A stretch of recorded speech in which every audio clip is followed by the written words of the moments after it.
के चरणों में नमन करते हुए भगवान को जाते हुए भगवान की स्तुति, भगवान की गान गाते हुए आज की कथा की बेला में प्रवेश करें। बोल वृंदावन बिहारी लाल की जय।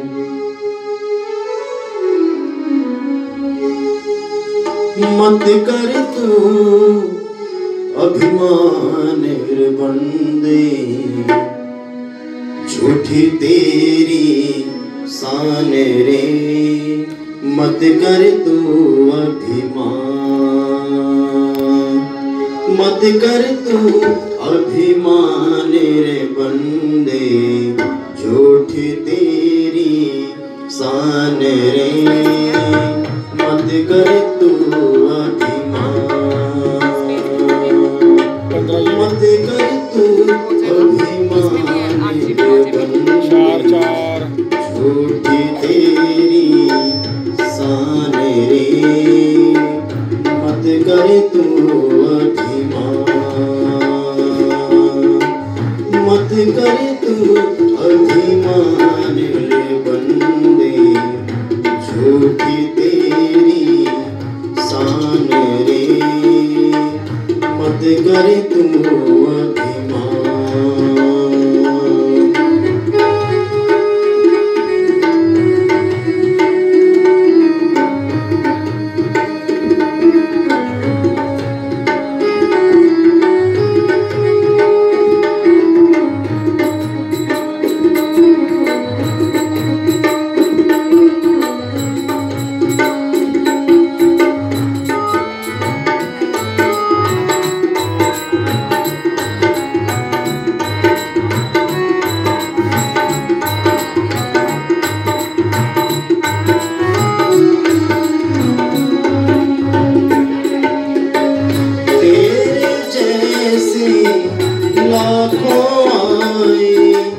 लाखों इस माटी ने खाए, तेरे जैसे लाखों आए।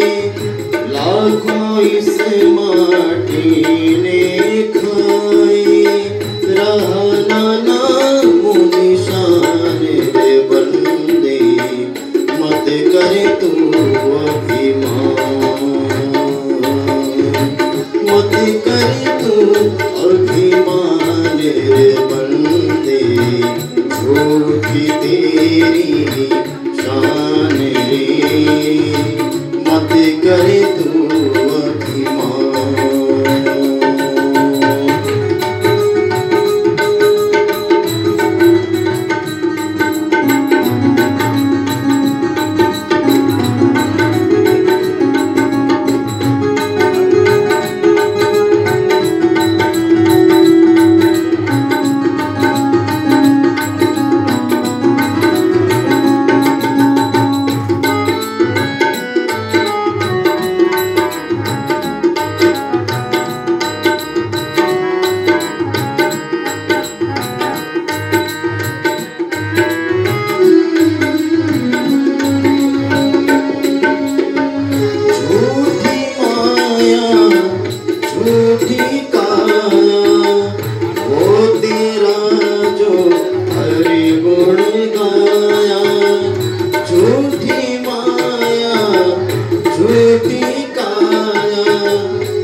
अभिमान रे बंदे, झूठी तेरी शान रे। मत करे तू अभिमान।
मत करी तू अभिमान रे बंदे, झूठी तेरी शान रे। मत करी तू अभिमान, मत करी तू अभिमान, मत करी तू अभिमान।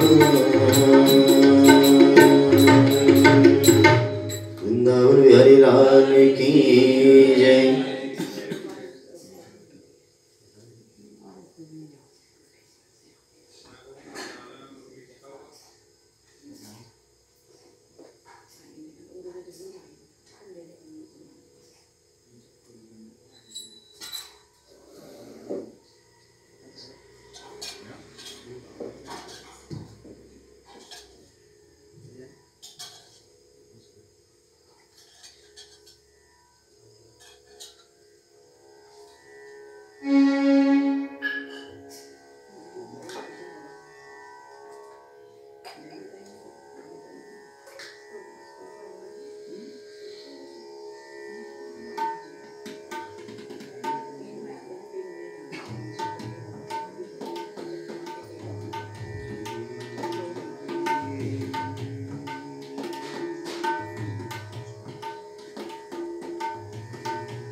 सरस्वते नमः।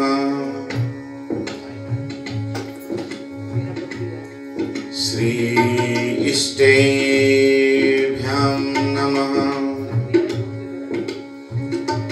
श्री गुरुचरण कमलेभ्यां नमः। श्री गणेशाय नमः।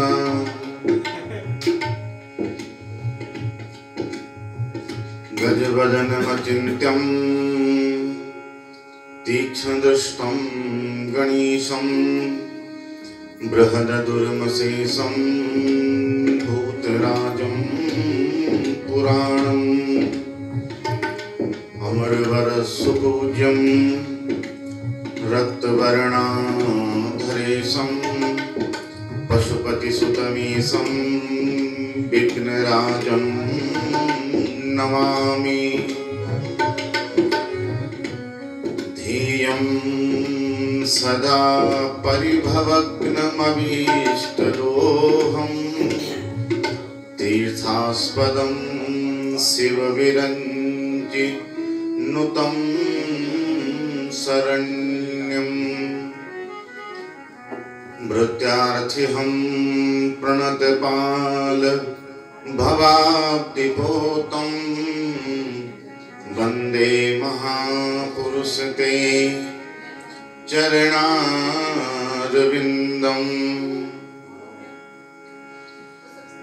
अस्ति स्वस्तरुणीकराग्रविगलत्कल्पप्रसूनाप्लुतं वस्तु प्रस्तुतवेणुनादलहरी निर्वाण निर्व्याकुलम्।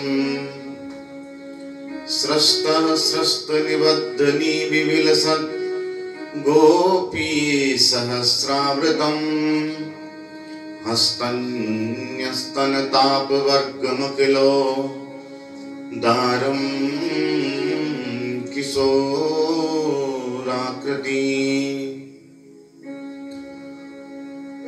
कस्तूरीतिलकं ललाटपटले वक्षस्थले कौस्तुभं नासाग्रे वरमौक्तिकं कर्णतले वेणुकर्णिकारं। करे कंकणम सर्वांगे हरिचंदनम सुललितम कंठेश्च मुक्तावली गोपस्त्री परिवेष्टितो विजयते गोपाल चूड़ामणि यो ब्रह्माणां विदधाति पूर्वं यो वै वेदांच प्रणोति तस्मै तगुंहदैवा आत्मा बुद्धि प्रकाशम् मुमुक्षुर्वै अहं शरणं प्रपद्ये वागरथा विवसं प्रक्तौ वागरथा प्रतिपत्तये जगतः पितरो वन्दे पार्वती परमेश्वर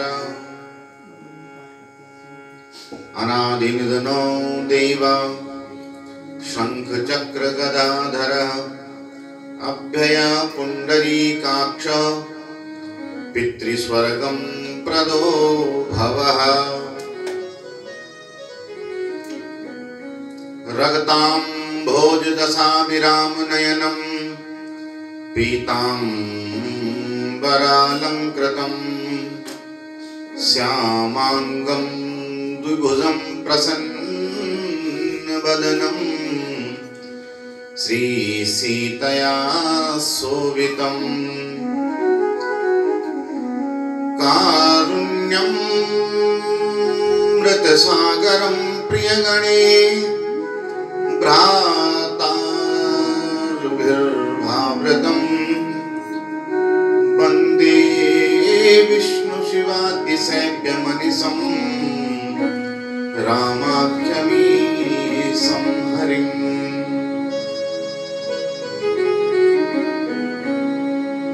राधा भक्ति हरिर्ज्ञानं यो मे द्वाभ्यां समन्वितं तां श्री भागवती वार्ता वन्दे जुगलरूपिणा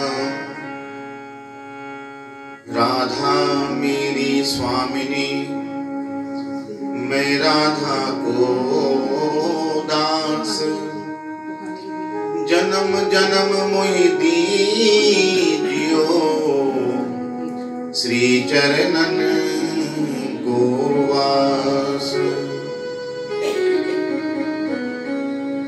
वृंदावन बिहारी लाल की जय श्रीमद्भागवत महापुराण की जय सुखदेव जी महाराज की जय वेद व्यास भगवान की जय शिव शंकर भगवान की जय राजा रामचंद्र भगवान की जय हनुमान जी महाराज की जय सद्गुरुदेव भगवान की जय द्वारिकाधीश की जय ओम नमः पार्वती पतये हर हर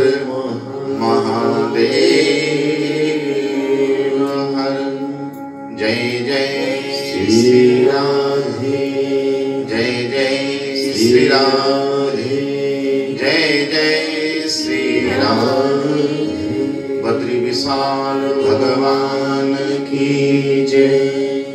आइए मन वाणी को पवित्र करने हेतु सर्वप्रथम भगवत नाम का उच्चारण करें। ओम नमो भगवते वासुदेवाय ओम नमो भगवते वासुदेवाय ओम नमो भगवते वासुदेवाय ओम नमो भगवते वासुदेवाय ओम नमो भगवते वासुदेवाय ओम नमो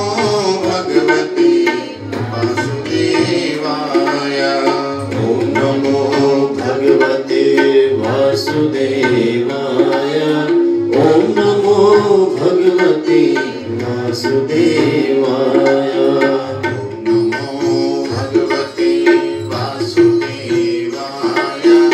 ओम नमो भगवते वासुदेवाय। ओम नमो भगवते वासुदेवाय। ओम नमो भगवते वासुदेवाय। प्रेम पूर्वक तालियों की सेवा करते हुए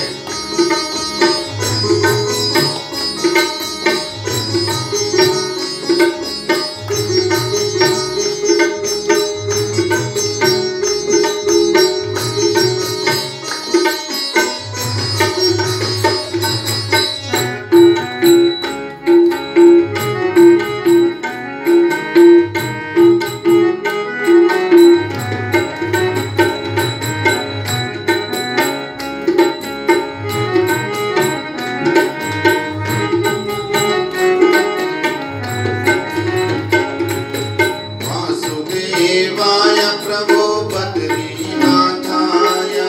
वासुदेवाय प्रभो बद्रीनाथाय।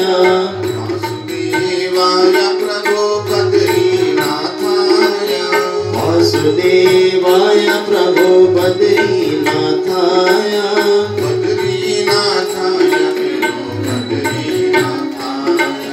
बद्रीनाथाय प्रभो बद्रीनाथाय। नमो भगवते वासुदेवाय। ओम नमो भगवते वासुदेवाय। ओम नमो भगवते वासुदेवाय। ओम नमो भगवते वासुदेवाय। वासुदेवाय प्रभो कृष्णचन्द्राय। वासुदेवाय प्रभो कृष्णचन्द्राय। वासुदेवाय प्रभो कृष्णचन्द्राय। वासुदेवाय प्रभो कृष्णचन्द्राय। कृष्णचन्द्राय प्रभो कृष्णचन्द्राय। कृष्णचन्द्राय प्रभो कृष्णचन्द्राय।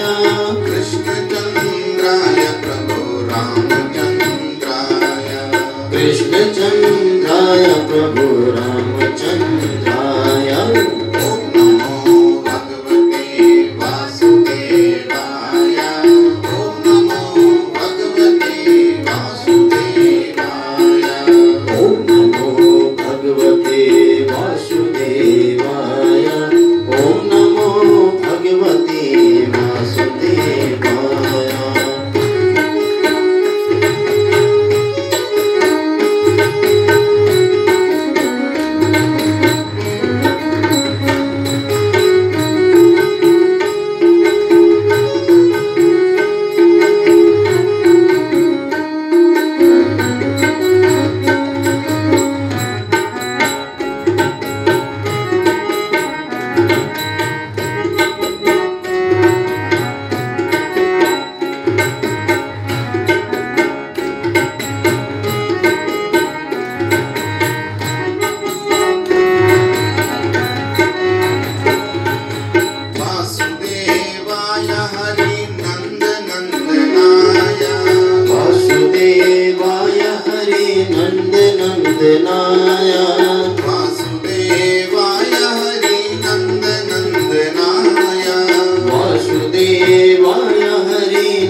वासुदेवाय वासुदेवाय वासुदेवाय वासुदेवाय।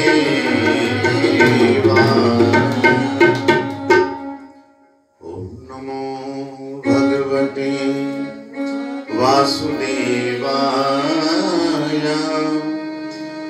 ओम नमो भगवते वासुदेवाय। बद्री विशाल भगवान की परम मंगल में अकारण करुणा वरुणालय भक्त वांछा कल्पतरु श्री राधा माधव जी की वांगमयी प्रतिमूर्ति श्रीमद् भागवत महापुराण अंतर्गत आज हम तृतीय दिवस के पावन ज्ञान गंगा में अवगाहन कर रहे हैं।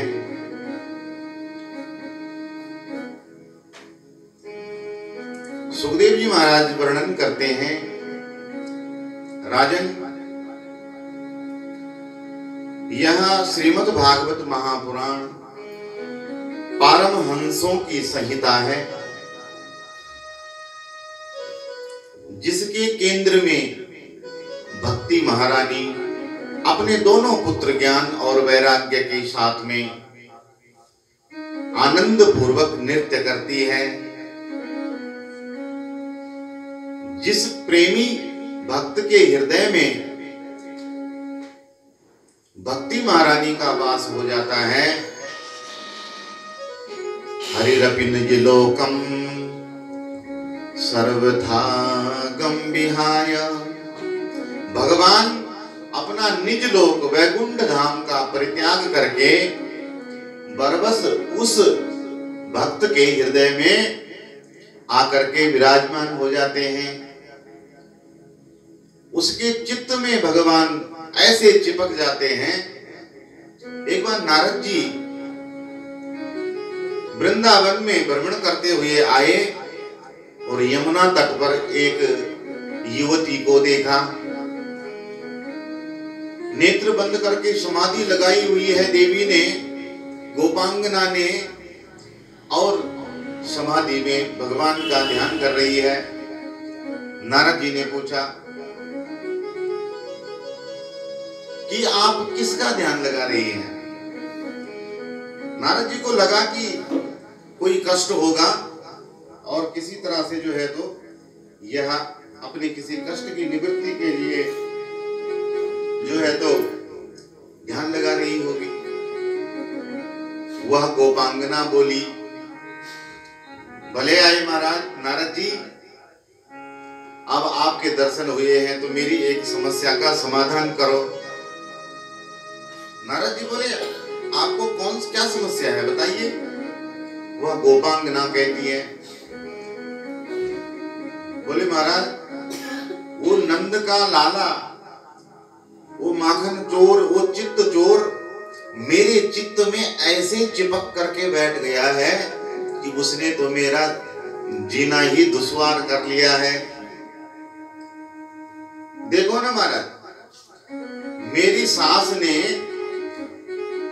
मुझे पानी के लिए भेजा, अरे बहू जमुना तट पर जा करके पानी भर के ला। अब पानी का मटका लेकर के, और मटका थोड़ा सा बड़ा था, वो मटका लेकर के मैं यमुना किनारे गई।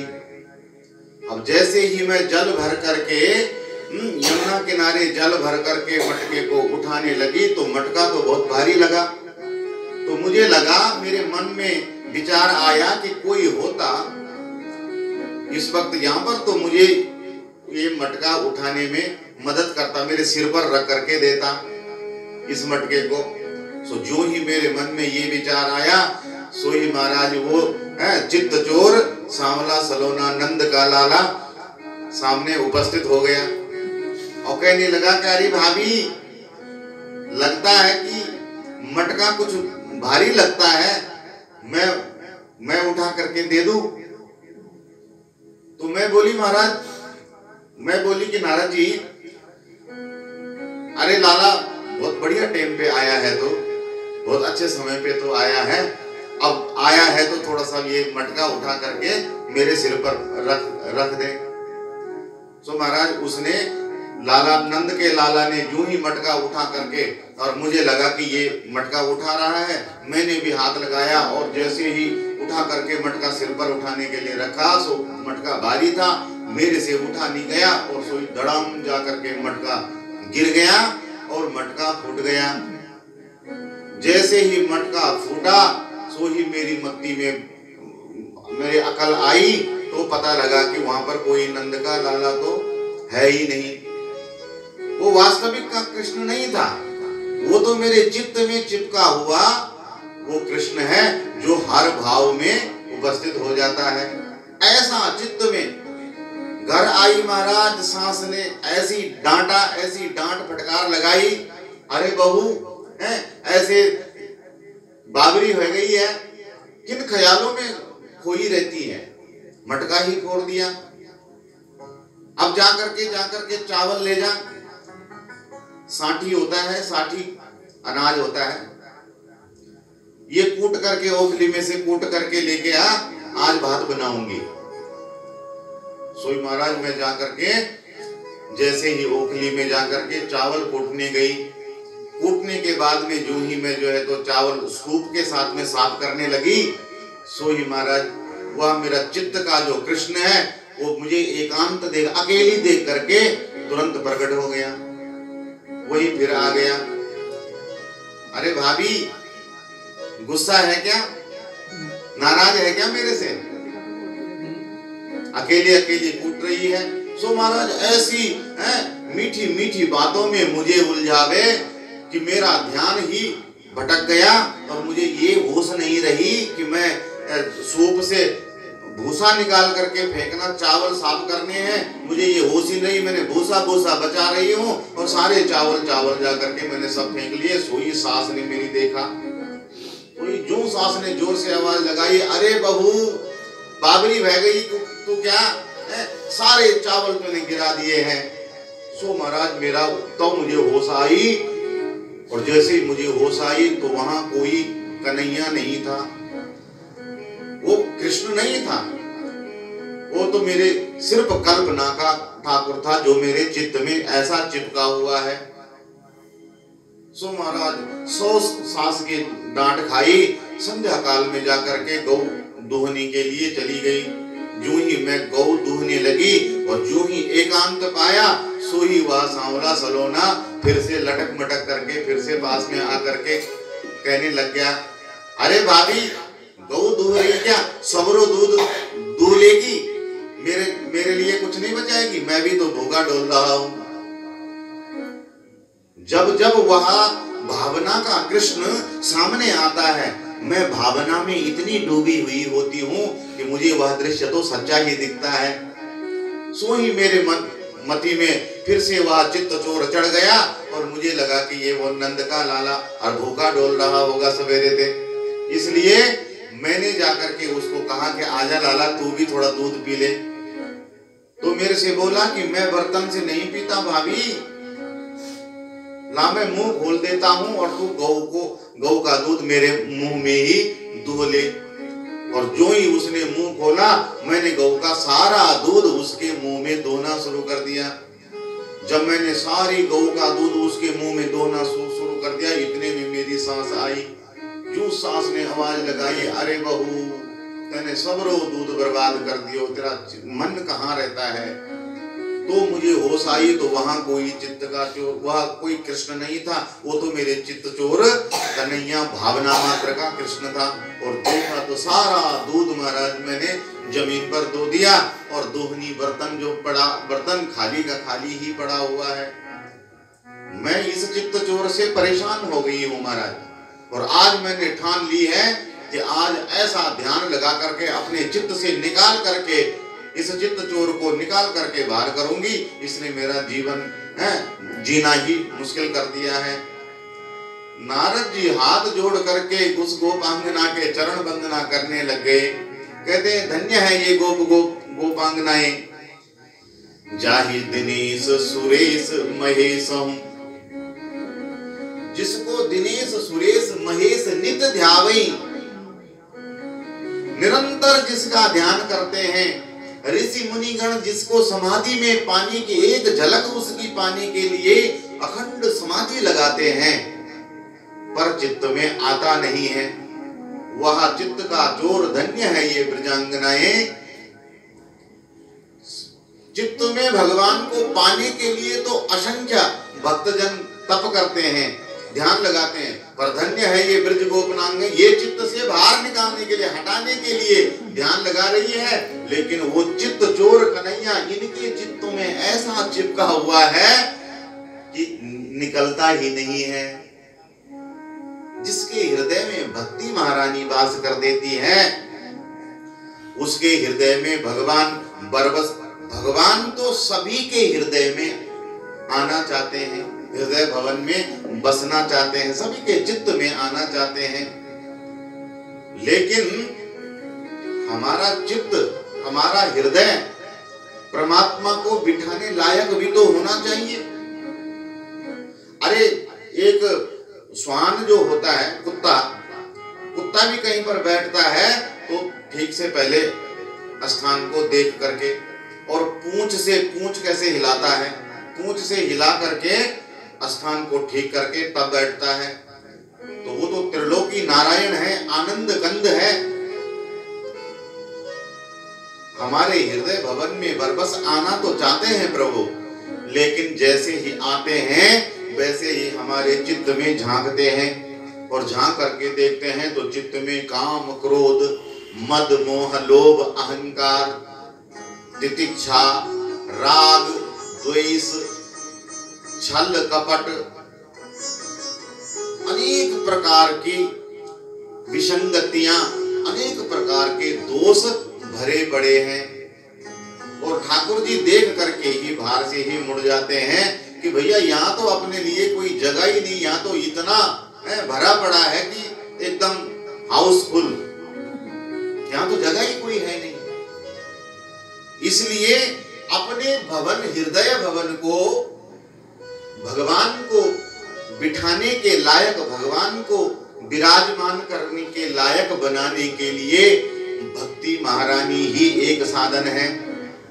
जिसके हृदय में भक्ति महारानी वास करने लग जाती है, भक्ति महारानी उस मनुष्य के हृदय को झाड़ पोंछ करके ऐसा साफ कर देती है। वैसे भी स्त्रियों को साफ सफाइया का पुरुषों की अपेक्षा अधिक ज्ञान होता है साफ सफाइया का।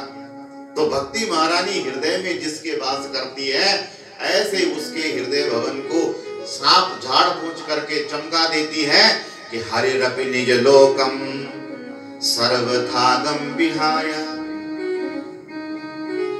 हरि अपने निज लोक को त्याग करके बरबस उस भक्त के हृदय भवन में विराजमान हो जाते हैं, उसके चित्त पर चढ़ जाते हैं, जिसके हृदय में भक्ति महारानी का वास होता है।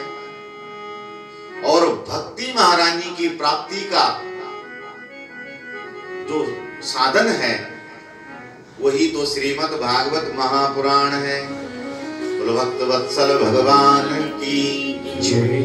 कल आप प्रसंग श्रवण कर रहे थे, व्यास जी लिखते हैं पितामह भीष्म ने 11 श्लोकों में पुष्पताग्रह छंद में जाकर के भगवान बांके बिहारी जी की सुंदर स्तुति गान किया, और भगवान को अपने चित्त में बसा करके पितामह ने अपने प्राणों शरीर का परित्याग कर दिया।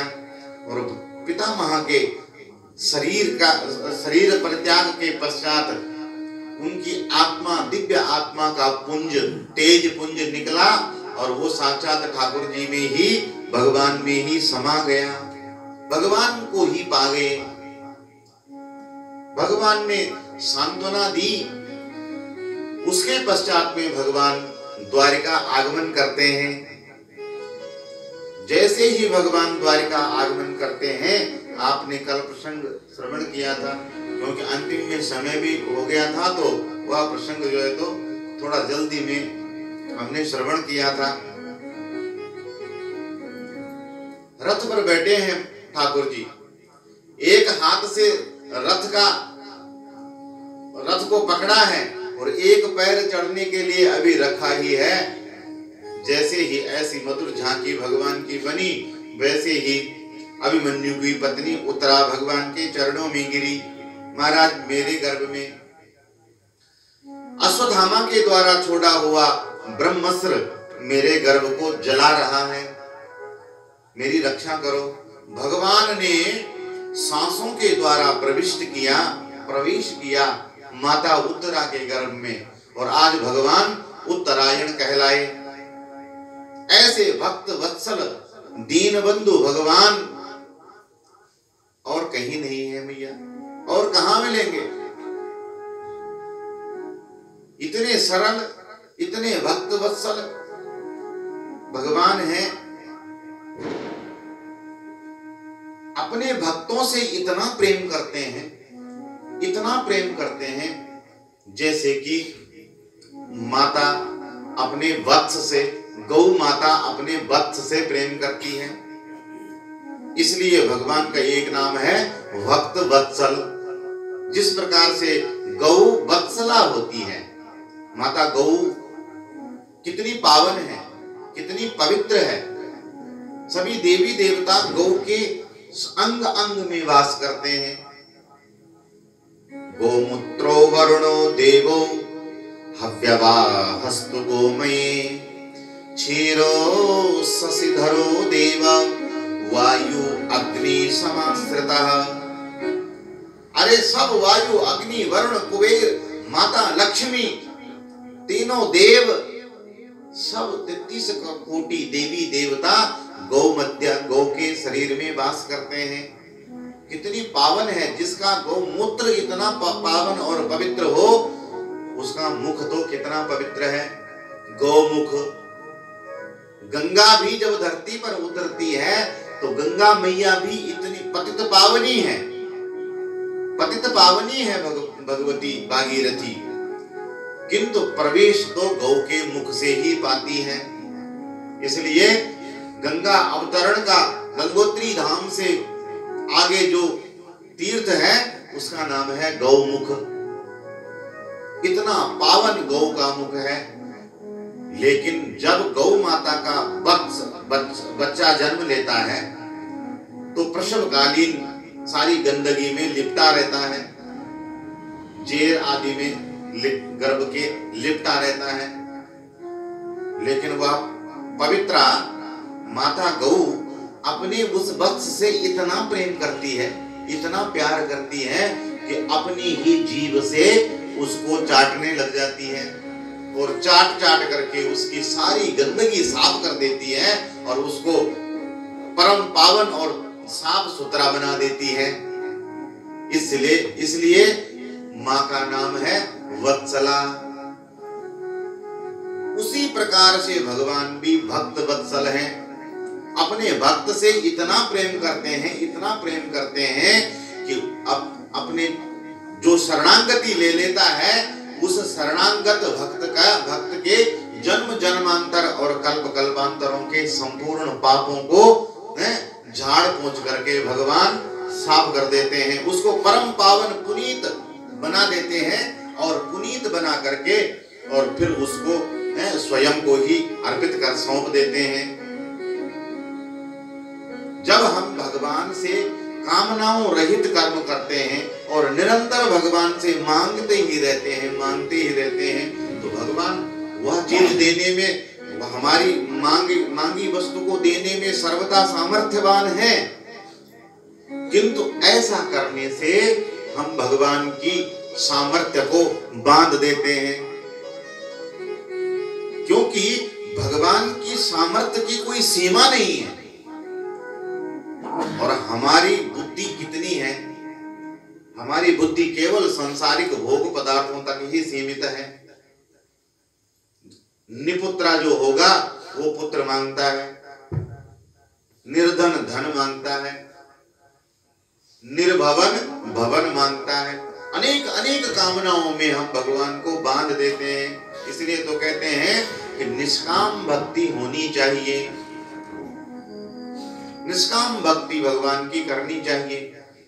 ताकि निष्काम भक्ति का फल यह है कि भगवान निष्काम उस प्रिय भक्त को खुद को ही समर्पित कर देते हैं।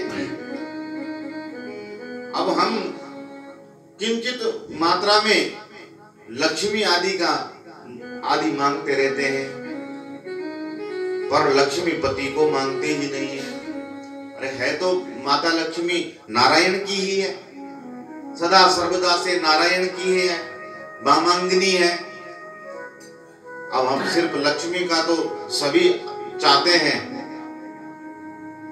लेकिन माधव को कोई चाहता ही नहीं है।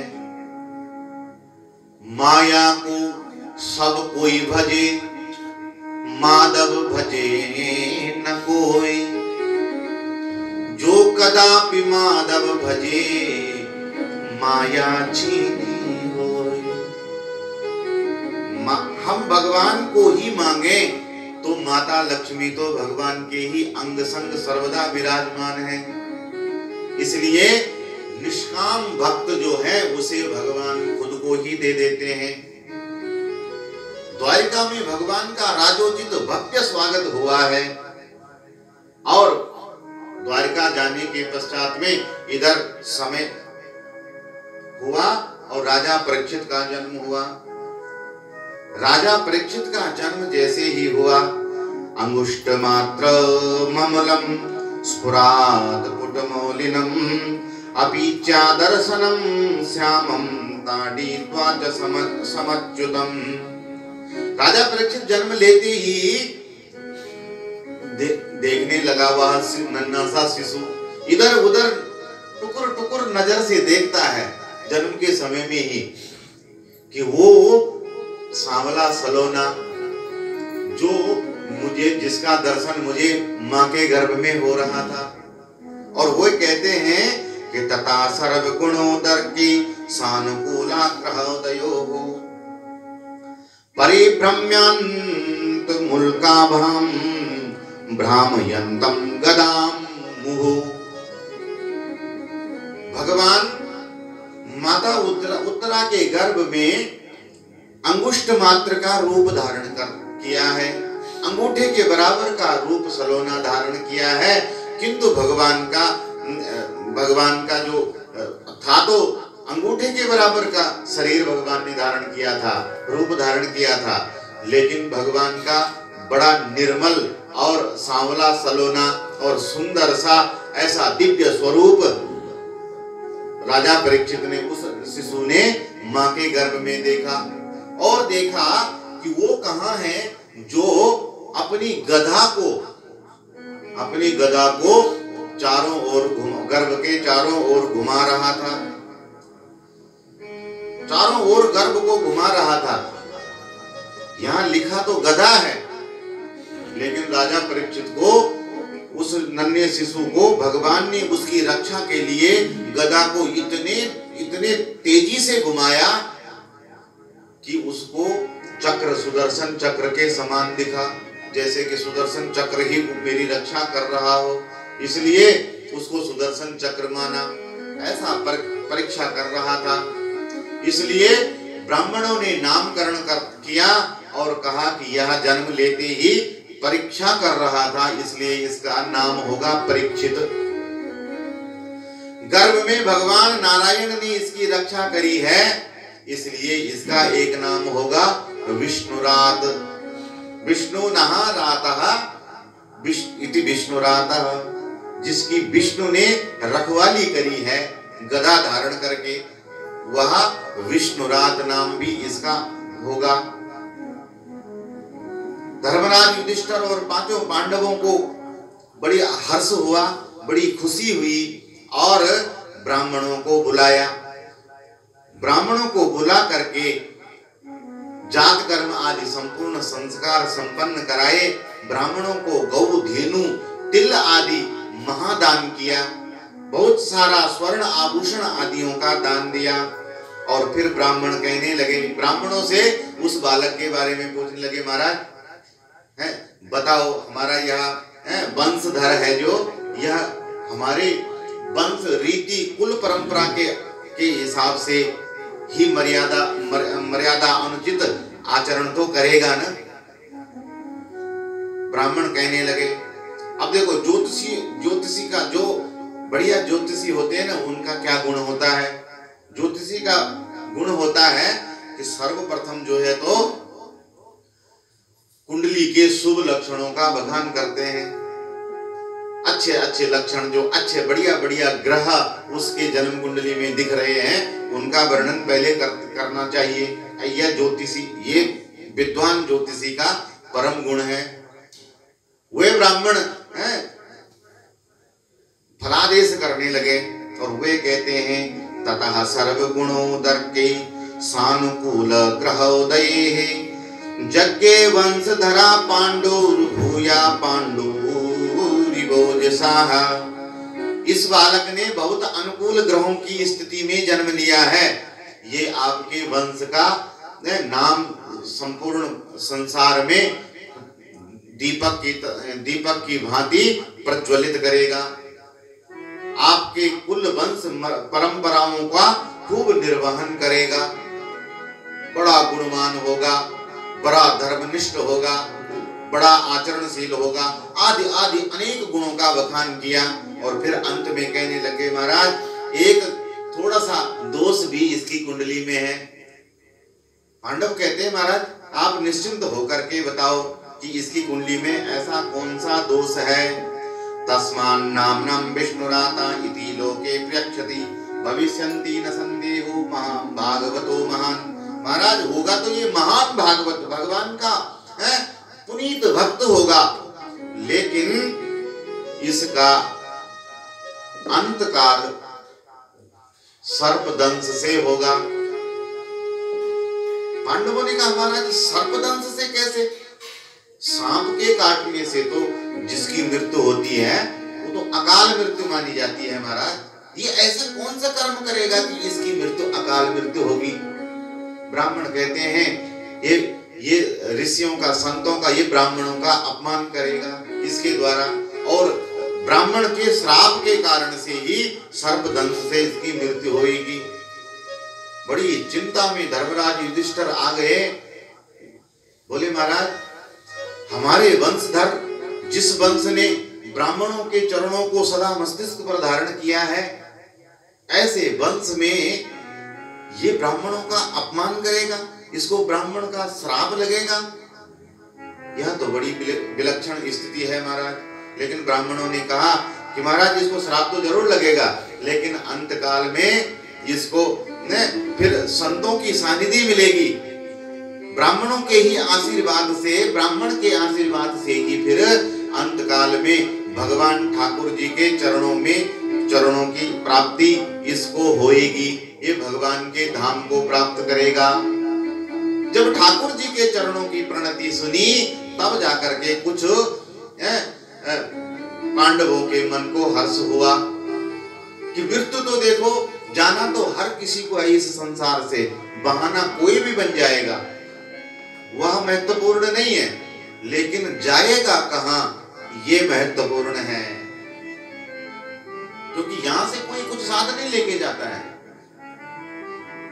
जाएगा जब यहां से कुछ भी न साथ होगा, 2 गज कफन का टुकड़ा तेरा लिबास होगा। जब प्राणी यहां से जाता है तो कुछ साथ नहीं जाता है महाराज। सारा दीन संसार, दुनिया धरी की धरी रह जाती है, सारे प्रपंच यही छूट जाते हैं, और अंत तो गत्व तो भजन ही साथ जाता है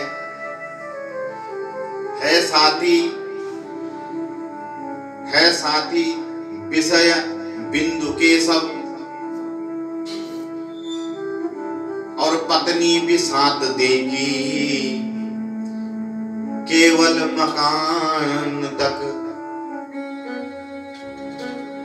परिवार भी साथ देगा उस मसान तक, और पुत्र भी फर्ज अदा करेगा अग्निदान तक।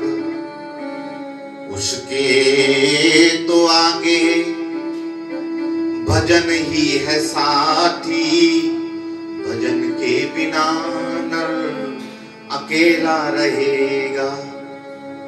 उसके आगे कोई नहीं जा सकता है महाराज, केवल भजन ही साथ जाएगा। उसके आगे तो केवल भगवान का भजन जिसने किया है और सत्कर्म है, यही साथी होएंगे। उस लोक के और कोई साथी नहीं है महाराज, उस लोक के तो यही साथी होएंगे। इसलिए भज गोविंदम, भज गोविंदम, गोविंदम भज मूढ़मते। ऐ मूढ़मती प्राणी, संसार की वासना का त्याग और गोविंद का भजन कर, क्योंकि बिना गोविंद भजन के गति नहीं है। बिना गोविंद के भजन के महाराज गति नहीं हो सकती है। पुनरपि जननम पुनरपि मरणम, पुनरपि जननी जठरे शयनम। अगर भगवान को नहीं भजा तो शंकराचार्य महाराज जी सावधान करते हैं। वे कहते हैं भैया फिर पुनरपि जननम पुनरपि मरणम, बार बार जन्मना पड़ेगा और बार बार मरना पड़ेगा। पुनरपि जननी जठरे शयनम, बार बार जननी के जठर में, माँ के गर्भ में जन्म लेना पड़ेगा, गर्भ के सुख दुखों को भोगना पड़ेगा। इसलिए प्राणी गोविंद को भज, केवल भगवान के भजन के द्वारा ही सद्गति मिल सकती है। बसा लो मन मंदिर में राम, बनेंगे तेरे बिगड़े काम। बसा लो मन मंदिर में राम, बनेंगे तेरे बिगड़े काम। बसा लो मन मंदिर में राम, बिगड़े तेरे काम। बसा लो मन मंदिर में राम, बनेंगे तेरे बिगड़े काम। बसा लो मन मंदिर में राम, बनेंगे तेरे बिगड़े काम। राजा राम राम राम, सीता राम राम राम। राजा राम राम राम, सीता राम राम राम। राजा राम राम राम, सीता राम राम राम। राजा राम राम राम, सीता राम राम राम। कोटि कोटि माया जोड़ी, कोटि कोटि माया जोड़ी। कोटि कोटि माया जोड़ी, कोटि कोटि माया जोड़ी। कबहु न आवे काम, कबहु न आवे काम। मेरा तेरा करते करते, मेरा तेरा करते करते, निकल जाएंगे प्राण। बसा लो मन मंदिर में राम, बनेंगे तेरे बिगड़े काम। बसा लो मन मंदिर में राम, बनेंगे तेरे बिगड़े काम। जिस पर होती कृपा प्रभु की, जिस पर होती कृपा प्रभु की। जिस पर होती कृपा गुरु की, जिस पर होती कृपा गुरु की। मिलता उसी को ज्ञान, मिलता उसी को ज्ञान। जो चलता है हरि वचनों पर, जो चलता है हरि वचनों पर। जो चलता है गुरु वचनों पर, जो चलता है गुरु वचनों पर। मिले उसे भगवान राजा राम राम राम, सीता राम राम राम। राजा राम राम राम, सीता राम राम राम। राम नाम जीवन का सहारा, राम नाम जीवन का सहारा। राम नाम जीवन का सहारा, राम नाम जीवन का सहारा। राम बिना सूना जग सारा, राम बिना सूना जग सारा। राम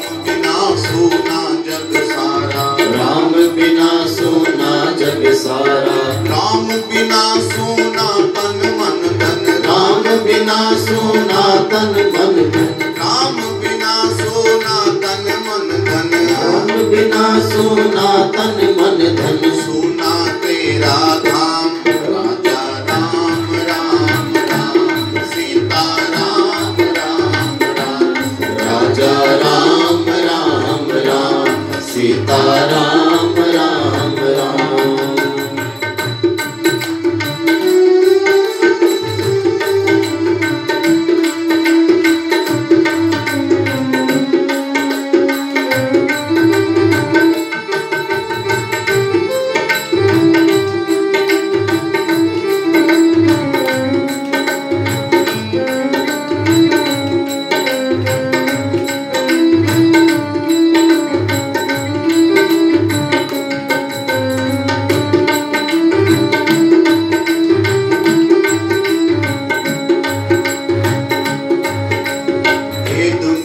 दरिया का पानी। ये दुनिया दरिया का पानी। ये दुनिया दरिया का पानी। ये दुनिया दरिया का पानी। माया की नगरी अज्ञानी।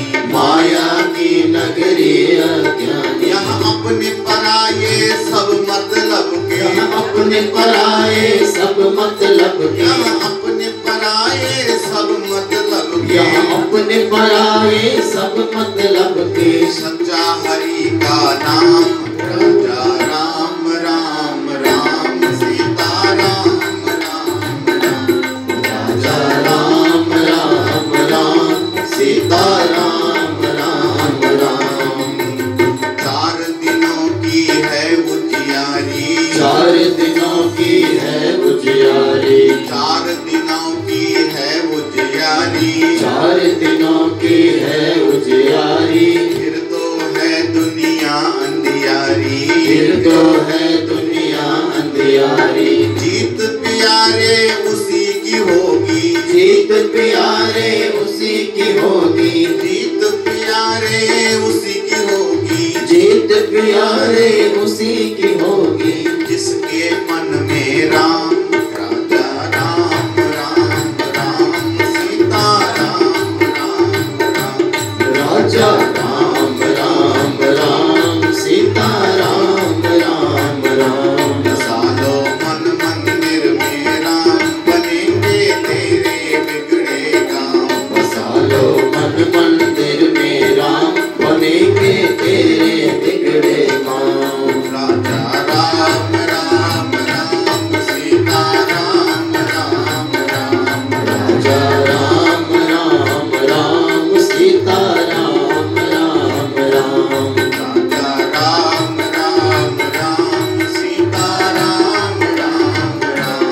राजा राम राम राम सीता राम राम राम। सीता राम राम राम। राजा राम राम राम। सीता राम राम राम। राजा राम राम राम। सीता राम राम राम। राजा रामचंद्र भगवान की। बसा लो मन मंदिर में राम बनेंगे तेरे बिगड़े काम। मुक्ति और भुक्ति दोनों ही परमात्मा के बिना किसी को ये पा ही नहीं सकता है। कौन प्राप्त कर सकता है? क्योंकि जिसको जो माया का दीवाना है, माया भी तो मायापति से ही प्राप्त हो सकती है। और जो भगवान का दीवाना है वह तो भगवान का लाडला है ही। धीरे धीरे परीक्षित जी जो है तो बड़े होने लगे। पांडव अपने पौत्र को सुसंस्कार और सुशिक्षा देने लगे। तीर्थाटन करते हुए जब महाभारत का युद्ध हुआ था तब विदुर जी महाराज ने धृतराष्ट्र और गांधारी को बहुत ज्ञान उपदेश दिया, बहुत समझाया, लेकिन बुद्धि में काल का वास होया हुआ था, इसलिए समझ में नहीं आया। विदुर की कही हुई नीति की बातें धृतराष्ट्र को समझ नहीं आई। और जब ऐसा कुयोग विदुर जी ने देखा तो तीर्थाटन को चले गए, तीर्थों को चले गए थे। और जब तीर्थों में भ्रमण करते हुए समाचार पाया कि भैया कौरव पांडव वंशों में महाभारत हुआ और महाभारत में सारे कौरव मारे गए, सवा पूत सवा लगनाती दुर्योधन घर दीवानवाती, सब मारे गए। और अब जो है तो धृतराष्ट्र और गांधारी पांडवों के पास में ही रहते हैं और पांडवों के पास में रह करके जो है तो उन्हीं के साथ में, यद्यपि पांडव कोई भेद नहीं करते हैं, यद्यपि पांडव खूब सेवा शुश्रूषा करते हैं, लेकिन विदुर जी मानते हैं, विदुर जी जानते हैं और सोचते हैं कि अब भी संसार की वासनाओं से धृतराष्ट्र और गांधारी को वैराग्य नहीं हुआ है, इनका कल्याण कैसे होगा। इसलिए जाकर के तीर्थाटन से चुपचाप करके हस्तिनापुर में आए और रात्रि के समय में जो है तो धृतराष्ट्र के पास में और गांधारी के पास में जाकर के उपदेश करते हैं। भ्राताश्री, ये संसार आज तक किसी का हुआ नहीं है। वासनाओं को जितना, तृष्णा की अग्नि जितनी भड़का लो उतनी ही भड़कती जाती है। यह तृष्णा का अग्निकुंड ऐसा विशाल है महाराज कि जितनी आशा का घी इसमें डालते जाओगे यह उतना ही अग्नि धधकती जाएगी, कभी शांत होने वाली नहीं है। भ्राताश्री, वैराग्य ही मुक्ति का साधन है। भगवान का भजन करो।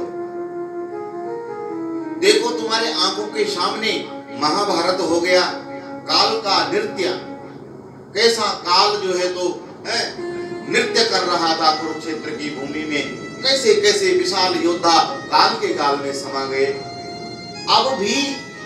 अब भी समय है, चेत जाओ भैया। आज भी तुम उन्हीं पांडवों के फेंके हुए टुकड़ों पर पलते हो। ऐसे कटु वचन क्यों बोले? क्योंकि ये विदुर की नीति नहीं है। विदुर तो बड़े ही शालीनशील व्यक्ति हैं, व्यक्तित्व के धनी हैं, किंतु ये कटु वचन इसलिए बोल रहे हैं ताकि इन धृतराष्ट्र और गांधारी को वैराग्य हो जाए इनकी बुद्धि में। क्योंकि देखो, सत्यम ब्रूयात प्रियम ब्रूयात न ब्रूयात सत्यम प्रियम। देखो, जिस सत्य से, जिस मीठी वाणी से किसी का नुकसान होता हो, किसी को घाटा होता हो, वह मीठी वाणी भी कड़वी वाणी से भी खतरनाक है। इसलिए वह कड़वी वाणी भी मृदु वचनों से ज्यादा मृदु है जिससे किसी का कल्याण हो जाए। इसलिए कहने लगे, अरे तुमने भीम को मारने के क्या क्या षड्यंत्र नहीं रचे, और क्या अपने पुत्र दुर्योधन के किए गए सारे षड्यंत्रों में आप शामिल नहीं थे? क्या आपको पता नहीं था? आप मूक थे, लेकिन मूक सहमति तो आपकी भी थी। जिन पांडवों पर इतनी विपदा आपके कारण से आई है, आज उन्हीं पांडवों के फेंके हुए टुकड़ों पर स्वान की तरह पल रहे हो, और तब भी तुम्हें वैराग्य नहीं आता है। ऐसा दिव्य ज्ञान दे करके धृतराष्ट्र जी की मति में बात बैठ गई, और बात बैठ गई तो अपने भाई को कहने लगे, हे विदुर, मैं एक तो अंधा हूं, ऊपर से जीवन में संयम रहा नहीं, जीवन में तामसिक और ऐसी वृत्तियां ज्यादा रही, छल कपटों का घेरा ज्यादा रहा, इसलिए भैया मेरे को वैराग्य इतना आसानी से होएगा नहीं। अब तू ही उंगली पकड़ा दे, तू ही बता भैया हम क्या करें। चुप कैसे रात्रि में विदुर जी धृतराष्ट्र और गांधारी मैया को लेकर के निकले और जाकर के बद्रिकाश्रम के वन में चले गए। प्रातः होने पर पांडवों ने देखा, बड़ा खेद हुआ, कहीं हमारे द्वारा कोई सेवा में कमी तो नहीं रह गई होगी, कहाँ चले गए होंगे हमारे मेरे ज्येष्ठ पिता। धर्मराज युधिष्ठिर ने बड़ा ही शोक किया, किंतु वे तो जंगल में जाकर के भगवान का भजन करने लगे। विदुर जी ने महाराज उनको दशम स्कंद का पाठ करवाया और उनको कह दिया कि तुम दशम स्कंद का पाठ करो, भगवान का भजन करो। वे भजन करते करते एक बार जब मन बुद्धि चित्त शुद्ध हो गई, तब एक बार जंगल में अग्नि भड़क गई और धृतराष्ट्र जी अग्नि में जो है तो वहीं अपनी देह का परित्याग कर दिया। माता गांधारी ने भी अपने पति लोक का अनुसरण किया, पति के साथ ही चिता बनाई और संपूर्ण लीला समाप्त करती हुई अपने पति के साथ में ही सती हो गई, पति लोक का गमन किया। इधर से 6 महीने हो गए और भगवान द्वारिकाधीश की खबर लेने धर्मराज जी ने अर्जुन को भेजा था, वो आए नहीं और धर्मराज युधिष्ठिर को बड़े अपशगुन हो रहे हैं। इसलिए एक बार चर्चा कर ही रहे थे, तभी जाकर के विस्तृत अपशगुनों का वर्णन बताया गया है।